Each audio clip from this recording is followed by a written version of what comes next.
to welcome everybody to the third session of Jewish Seniors Alliance Snyder Foundation Empowerment Series, Chicken Soup for the Body, Mind, and Soul. So today's session is entitled, Reinforce Your Humanity, Nurture Your Soul. And I would like to introduce Hillel Goelman, our guest speaker, and hopefully he will enlighten us about nurturing our souls.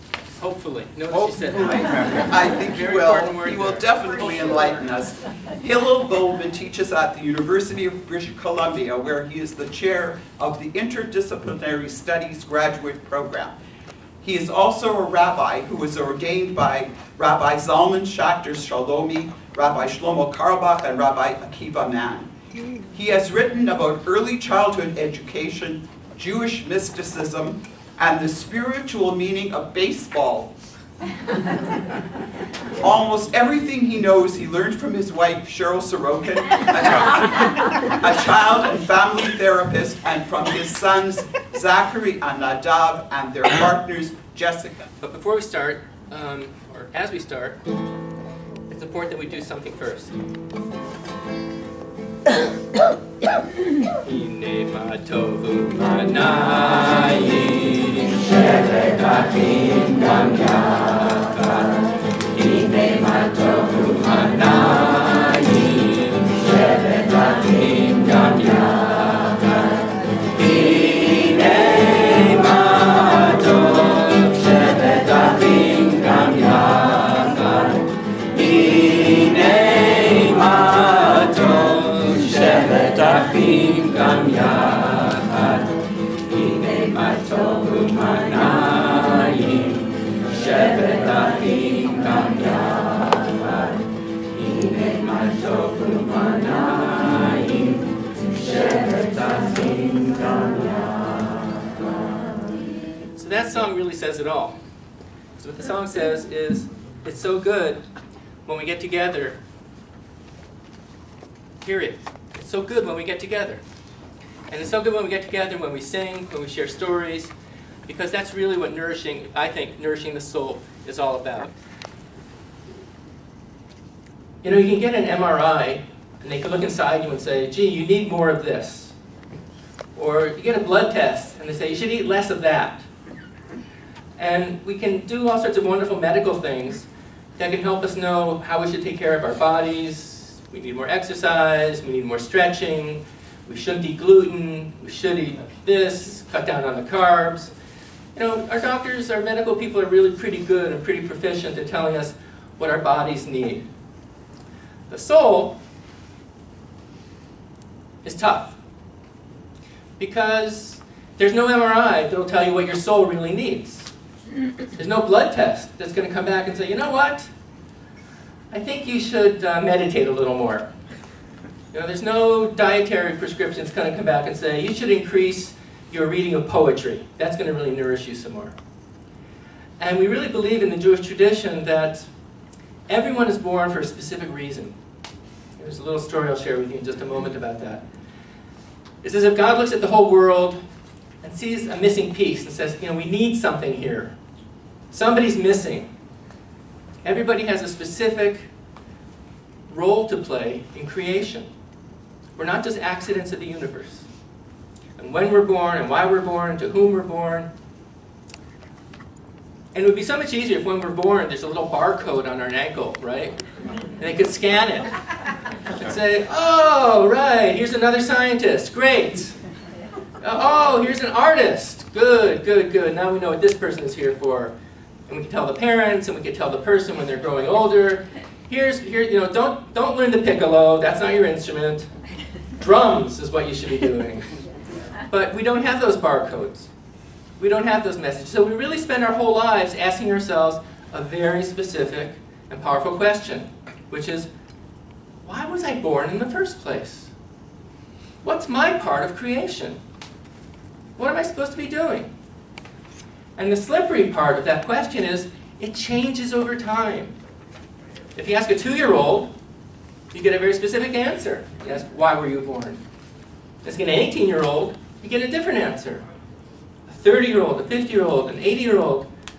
Because we're always getting in touch with some aspect of what we're here to do. And what I want to share with you in the brief time we have is just some songs and stories that our tradition helps us out with. There's lots of questions in our tradition, not a whole lot of answers, but some great questions. And I just want to share with you a little bit of what I've learned about some of these questions over the years. What this little picture shows is that one spiritual way of wrestling with these issues is to have equal parts of some stories, some songs, some learning from text in our tradition. Very important part is discussion, sharing our thoughts with other people. And very important part is what happens after you leave here today. And you're driving home, or you're turning on CBC, or you're picking up that book you're in the middle of, and you start to reflect. And you say, gee, there was one thing I heard this morning that's really intriguing. I might disagree with it, I might agree with it, but there's one thing I really want to reflect on. And working with our soul, however we define it, whatever language we use, our tradition gives us some interesting tools to use: stories, songs, texts, discussions, and reflections. So let me just start with a story, because this is something I've learned from my teachers. And as Shani read in the introduction, yes, my wife is one of my most powerful teachers in life. But I've been really blessed with some other great teachers along the way. And I really have to acknowledge the people who've helped me out. One is Rabbi Shalomi, who was brought up in the Chabad tradition and left the Chabad tradition and is now a professor at a Buddhist university, because the Buddhists couldn't agree on who should be their dean, but they all agreed that they liked Reb Zalman. So he has the chair in world religions at Narobi University in Colorado, and just a man of incredible breadth and depth. Another great teacher of mine, from whom I get a lot of my music, is Rabbi Shlomo Carlebach, who's been to Vancouver many times. I'm sure many people have heard his tapes or seen him perform, and his presence was a real gift to our generation. And although I don't see her here, I also have to cite a local Rebbe, Reb Gloria Levy, who throughout the years has really been a teacher and a mentor in many different ways. And so if you like anything I'm saying, it's all due to my teachers. If you don't like anything I'm saying, it's all due to me. So I just want to be clear where the credit goes and where the credit belongs. The Hebrew word for soul is neshama, the soul. And our tradition teaches us that there are really two different aspects to the word soul, or two different kinds of soul. One is what we each carry within us, the individual soul, the private soul, the personal soul. In Hebrew it's called neshama pratit. This is mine. This is what I was born with. This is what I carry with me. This is what I wrestle with. This is what I learn with. And some of the practices associated with working with our soul, we could do meditation. We can express gratitude for what we have in life. We reflect on what we have. We might pray. Rabbi Arthur Wasko calls a lot of this God wrestling, when we get angry with God for various reasons. We say, God, I wish you would do things differently or faster. And what might some other, I'll leave this open for you, this is and what are some other possible activities which one might do to nurture the soul? And there's no right or wrong answers here, so just feel free to shout out whatever comes to your mind right away. Volunteer. Volunteering. Music. Music. Poetry. Poetry. Family. Gambling. Family. Oh, okay. My brain cells were quickly thinking, how can I get gambling into this? And I'm sure somebody could, but yes, family. Family, right. Walking in nature. Music. Walking in nature, music again. Traveling. Traveling. Friends. I'm sorry? Laughter. Laughter. Excellent. Friends. Friends. So there are many things we can do. Yes, please. Help others. Helping others. Helping others. So this soul that we carry around with us, we can do many things to nurture that soul. And I think of this every morning when I get to my office and I get to my desk and I'm all set to get to work, and then it happens. the phone rings. And my first thought is, uh-oh, this is probably bad news. Is it my kids? Is it my dean? Is it my bank? And the next thought I have is, this phone call is going to cost me time and money because I need to get to my work that's on my desk. And this ringing phone is a disturbance. And there's a beautiful Buddhist teacher named Thich Nhat Hanh, who probably in a previous life was Jewish. And he comes up with some really interesting meditations about what to do when the phone rings. And to just totally turn around with everything I just said. Gee, I wonder who's calling. I wonder what question this person has. I wonder what I'm going to learn from this phone call. I wonder how I may benefit from this phone call. Gee, I'm really curious now. I'm going to answer this phone call right now.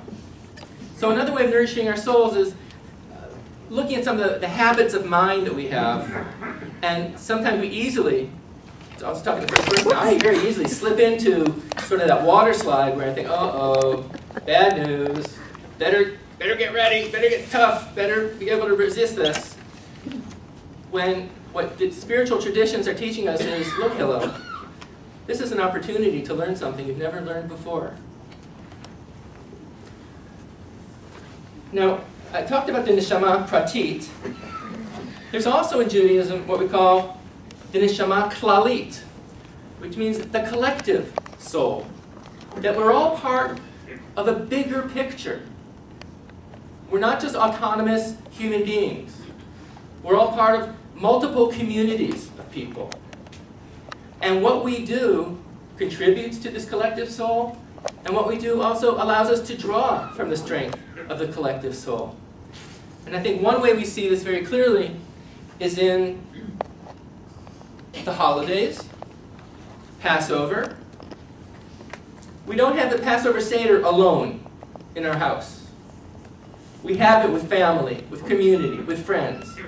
Because we go back to the original Passover in the Bible, 600,000 Jews left at once from Egypt.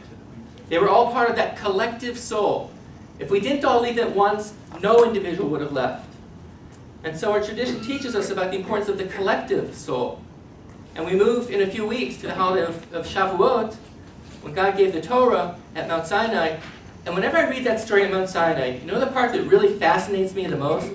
Not so much that God revealed these commandments or the Torah. Those are all wonderful things.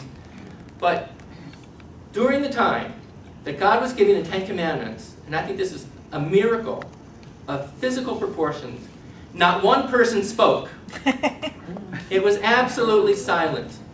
600,000 Jews together, and no one spoke. It's a miracle. Think about it. Think about it. Right? They didn't say, could you go over number 2 again? Or what's he talking about? Or is this going to be over soon? It's lunch. When's lunch? Manna. And when Rabbi Schachter had the honor, the privilege a few years ago of meeting with His Holiness the Dalai Lama from the Tibetan Buddhist tradition, they each had a question to ask each other. And His Holiness the Dalai Lama said to Reb Zalman, can you teach me and my people how to keep a religion alive in exile? Because that's the reality of Tibetan Buddhism right now. They are exiled from their homeland of Tibet, and they're struggling to figure out a way to keep their spiritual and cultural traditions alive. And so he asked Reb Zalman, can you give us some tips how your people succeeded in doing this? Reb Zalman thought, he said, yeah, we can discuss that. I can share some ideas, but I also have a question for you, Your Holiness. I said, sure, what can I tell you? And Reb Zalman said, how do you get the Jewish people to sit in silence? Because his experience is that we're a very talkative people. Now, it's also true that in our mystical tradition, we do have a lot of meditative and silent traditions. But the holidays really bring us together as a people. Another very important activity we do coming up to Rosh Hashanah and Yom Kippur, the whole activity we call atonement and repentance, where you go up to people and say, you know what? I messed up this year. Intentionally or not intentionally, I did something to you I shouldn't have done. I didn't do something I should have done. I need to fix this. Because we're all part of this neshama klalit. We're all part of this collective soul. And this is my small piece of repairing that. And you can't just do the repentance thing by sending an email. And you can't do it by thinking to yourself, yeah, I was a real no-goodnik. I really hurt Joe or Mary or Sid or whomever. I need to go and sit down with them face to face and say, listen, we're starting a new year.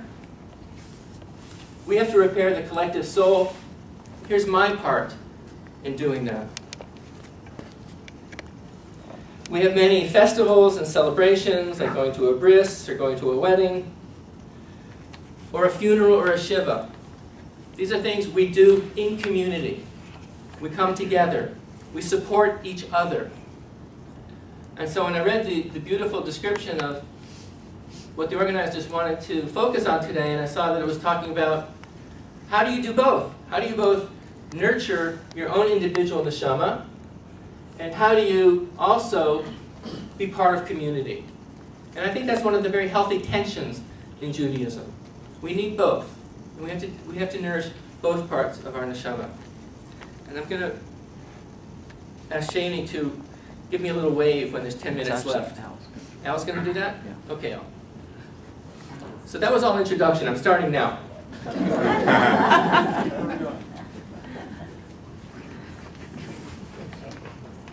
It's an occupational hazard. I'm a professor and a rabbi, so I see a crowd and I just talk. So I'll depend on you, my friends here, to say, that was good. Now we're ready for the next part of the program.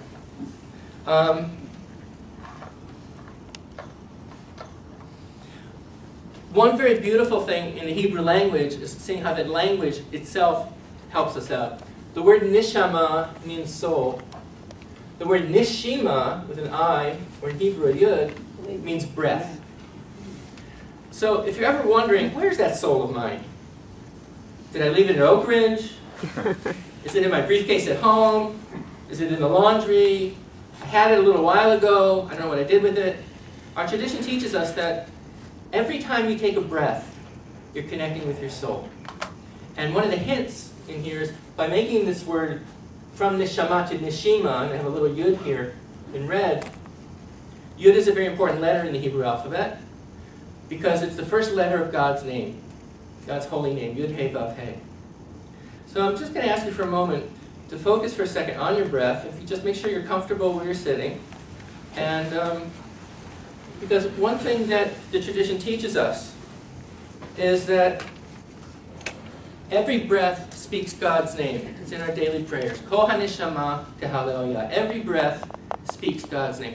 How does it do that?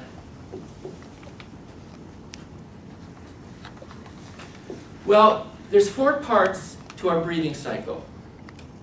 And each part has a different focus. So the first part, we'll walk through this slowly, don't worry. There's a point in our breathing where we're balanced, stillness. And that's a point in our breathing where we don't need to inhale or exhale. Our body's saying, okay, great. I have just enough oxygen to get through the next couple of moments. I don't need to inhale. I don't need to exhale. I'm really good right now. The next phase of our breathing is when we do inhale. We have to take in oxygen, and we do that. The third part, when we inhale, it makes our bodies erect, makes our spine straight. And we have a different perspective on what the breathing part is, the breathing cycle is all about. And the fourth is the exhalation. And what the rabbis teach us is that each letter of God's name, God's holy name, corresponds to a different part of the breathing cycle. So that yud, that tiny little yud, that is God's initial first letter of God's name, is when we're perfectly in balance. We don't need oxygen, and we don't need to expel oxygen. The first hey of God's name is when we do inhale. I hold that, when I hold that breath inside, that corresponds to the Hebrew letter Vav, which looks straight. It looks like a spine. That's when I'm sitting erect and in balance.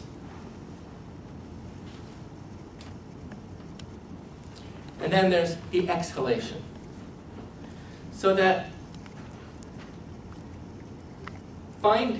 connecting with your soul, or being mindful of your soul, is no more difficult than just paying attention to your breath. You don't have to speak Hebrew or Aramaic. You don't have to be knowledgeable of 30,000 Jewish textbooks or Talmuds or Torahs. You don't have to know a lot of Hebrew songs. Just sit comfortably. Make sure you're comfortable. And pay attention to your breath, and pay attention to which part of the breathing cycle you're in.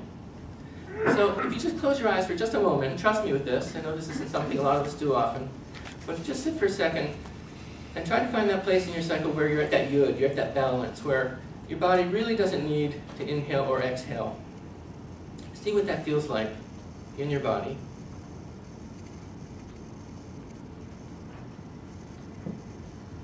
And then your body says to you, you need to inhale. And so you do that first inhalation.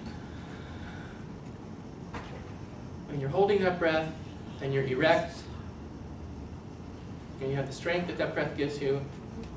And then your body says, thank you, I really needed that breath. Now you can exhale. And we're back to the beginning of the cycle. We're back to the yud, the balance.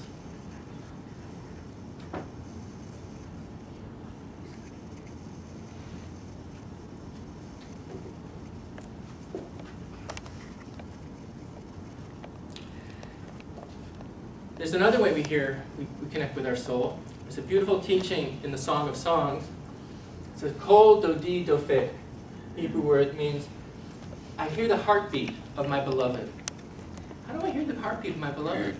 My beloved is in Israel, or North Van, or somewhere far from me. What beloved are we talking about? And what the tradition teaches is that God is your beloved. God loved you into this world. And the heartbeat you can feel just by feeling your pulse. So again, that aspect of soul in your body is not that far away. It's not that complex. It's not that difficult. It means stopping what we're doing and paying attention to what our body is telling us in the breathing cycle and in our heartbeats. Let me just finish with a song. No, not a song. A story. Are you still on? Sure. Oh, sorry.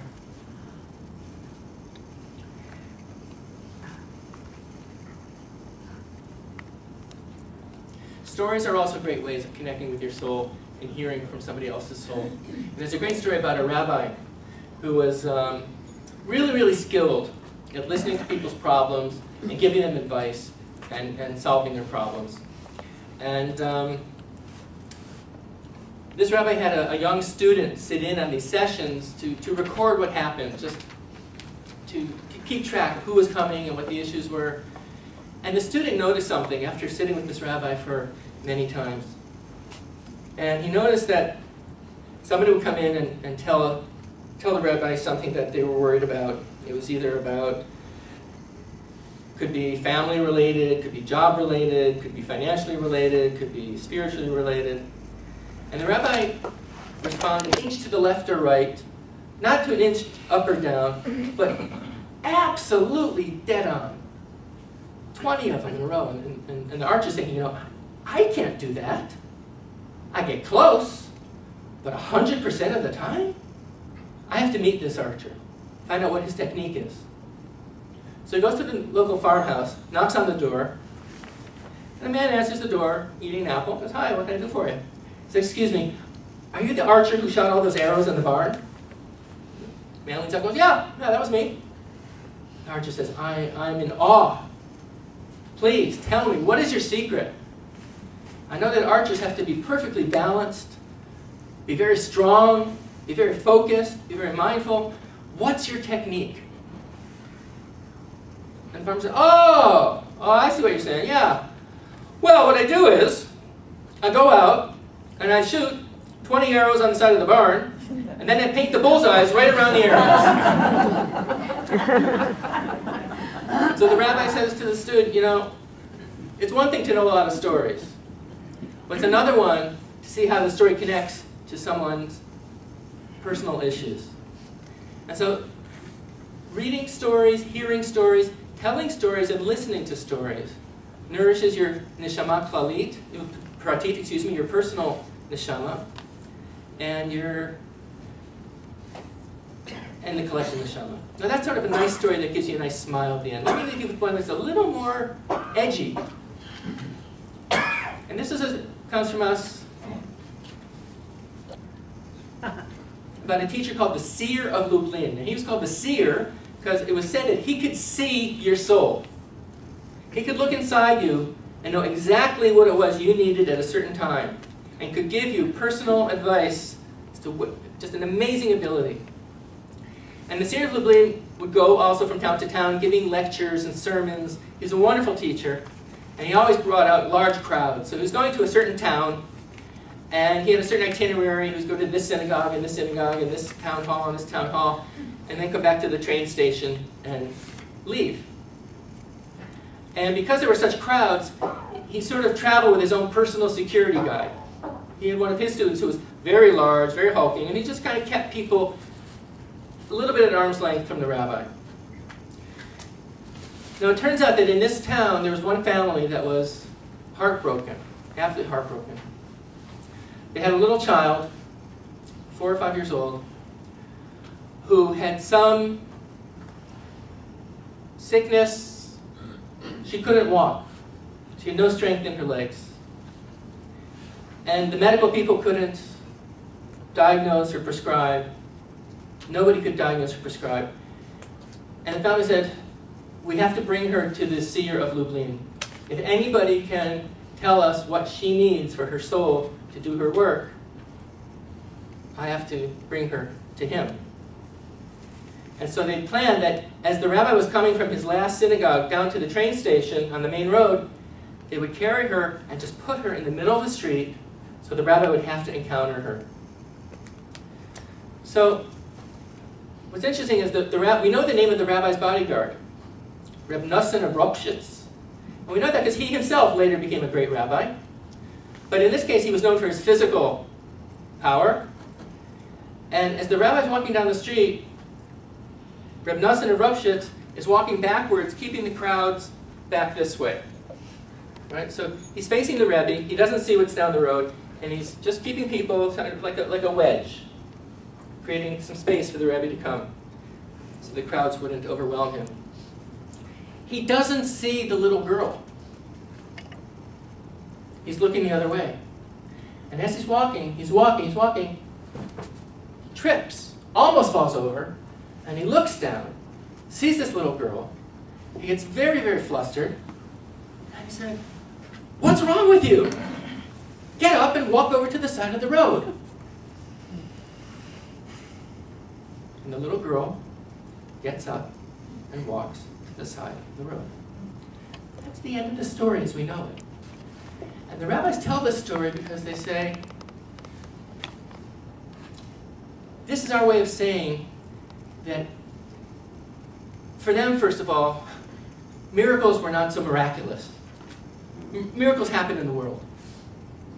But first of all, this miracle was enabled not by the great rabbi, the seer of Lublin, but by his 18-year-old bodyguard. Second of all, it was totally unexpected. It came in totally under the radar. It wasn't what was supposed to happen. If it was a nice Jewish fairy tale, the rabbi would meet her and give her a blessing, and she would get up and walk.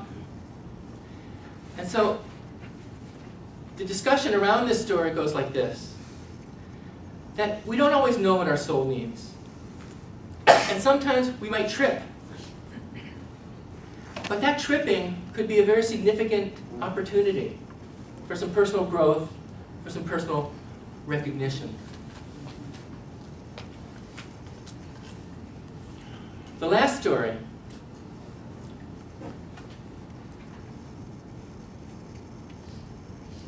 goes like this.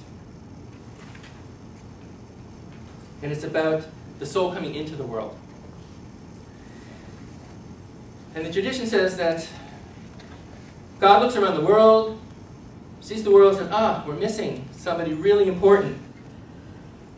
We're missing a neshama that's really important. The world needs the neshama, the spiritual energy of a specific let me go, and this is all mythic language, let me go to the Garden of Souls, sort of like Home Depot for souls, but nicer. And I'm going to find the right soul to go into the world. And he goes to this Garden of Souls, and the souls are just having a great time, doing whatever souls do. And the rabbi calls the soul over and says to her very lovingly, Neshama, little Neshama, come here. It's time for you to go into the world. The world needs your presence.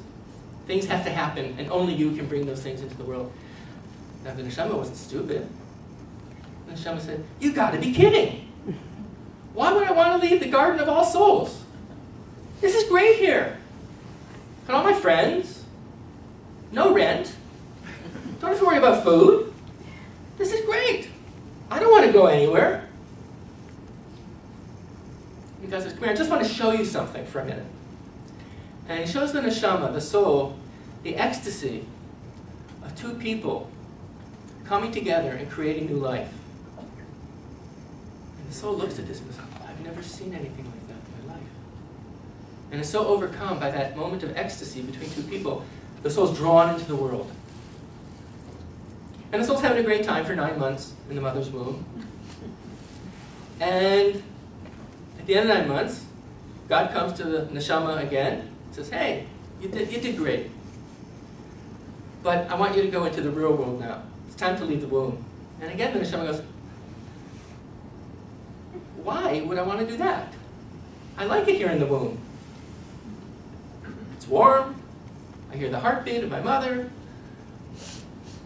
I got no worries. I think I'll stay here. And God says, let me show you something for a minute. And he shows the neshama a world where there are choices, and there's decisions, and there's possibilities, and there's growth, and there's change, and there's love. And the soul says, I've never seen anything like that. And the neshama is drawn into this world. The neshama spends time in this world, animating a body that does things in the world. Does it for many years. And God comes once again to the soul and says, terrific. I couldn't have expected anything more, anything better. You've really worked on your neshama pratit. You've really contributed to the neshama klalit.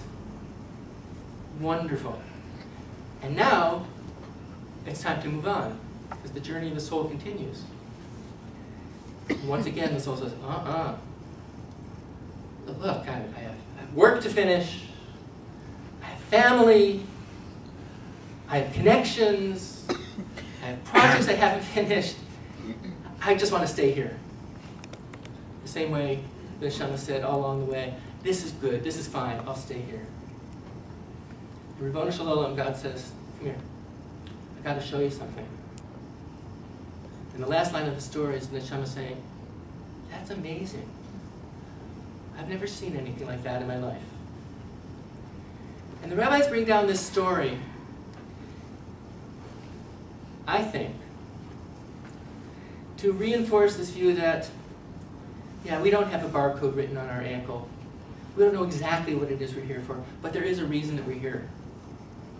And all the transitions we go through, and all the steps, and all the tsaros, and all the other things are opportunities for learning and growing. And we always have to be in awe. So when we ask that question, why was I born? That we really stay with that question. And we stay with that question in our breath. We stay with that question in our story. And that's the best I can do to help all of us out with some understandings about what the soul means in the Jewish tradition. So, thank you.